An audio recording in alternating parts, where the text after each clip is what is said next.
बिस्मिल्लाहिर्रहमानिर्रहीम। अस्सलामुअलैकुम। Welcome to my YouTube channel let's cook with समरा।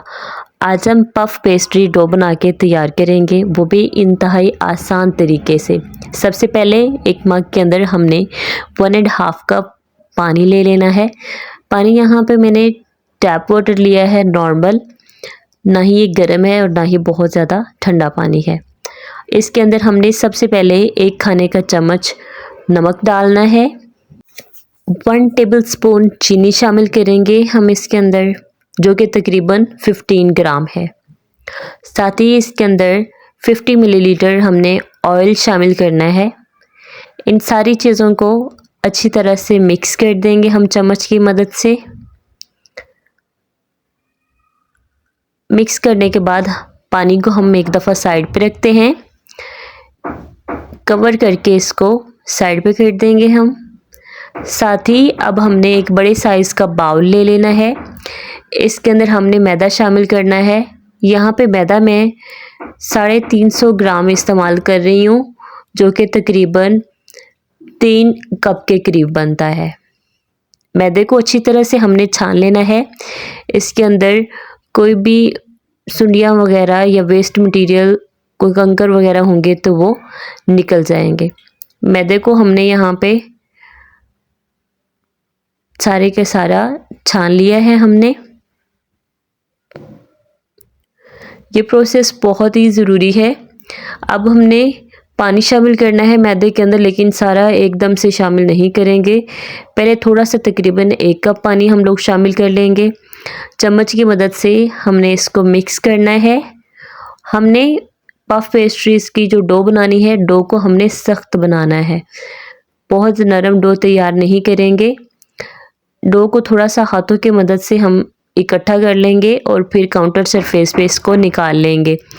हमने हथेलियों से मसलते हुए डो के अंदर स्ट्रेच पैदा करना है। जब हम हथेलियों से मसल के डो को तैयार करेंगे तो इसके अंदर ग्लूटेन पैदा होगा, जिसकी वजह से इसमें लचक आ जाएगी।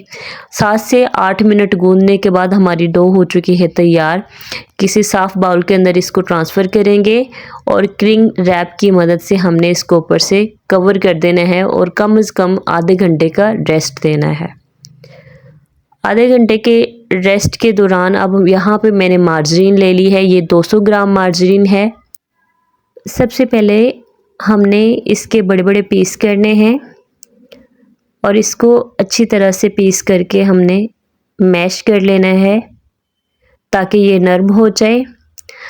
आपने मार्जरीन एकदम बहुत ज़्यादा ठंडी नहीं लेनी, बल्कि तकरीबन जब ये रूम टेम्परेचर पे आ जाएगी तब इसको इस्तेमाल करना है। फ्रिज से निकाल के पहले ही रख लीजिएगा।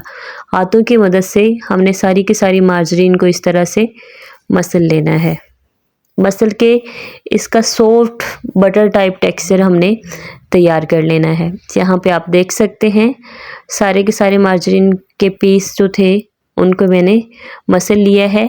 अब हमने इसका एक ब्लॉक की तरह का स्ट्रक्चर बना लेना है। ऐसे इसको इकट्ठा करेंगे और इसकी शेप डिफ़ाइन कर लेंगे। आप जिस मर्ज़ी शेप में इसको असेंबल कर सकते हैं। यहाँ पे ब्लॉक हमारा हो चुका है रेडी। इसको यहाँ से काउंटर सरफेस से हटाएंगे। बाउल के ऊपर से सबसे पहले हम क्लिंग रैप हटा देते हैं। डो को बाउल में से निकाल लेंगे। काउंटर सरफेस पे सबसे पहले हमने मैदा डस्ट करना है। थोड़ा सा ज़्यादा मैदा डस्ट करेंगे ताकि हमारी डो हम आसानी के साथ बेल सकें। और काउंटर सरफेस पे निकाल के हमने डो को शेप देनी है। आप इस पॉइंट पे राउंड या स्क्वायर शेप कोई भी दे सकते हैं, लेकिन कोशिश करिएगा कि आप अपनी डो को बेल के इसको स्क्वायर शेप दें। दरमियान में हम लोग मार्जरीन का ब्लॉक रखेंगे जो हमने रेडी करके रखा था। इसको हमने चारों साइडों से डो के अंदर रैप कर देना है। इस तरह से हमने डो के अंदर मार्जरीन ब्लॉक को रैप कर देना है।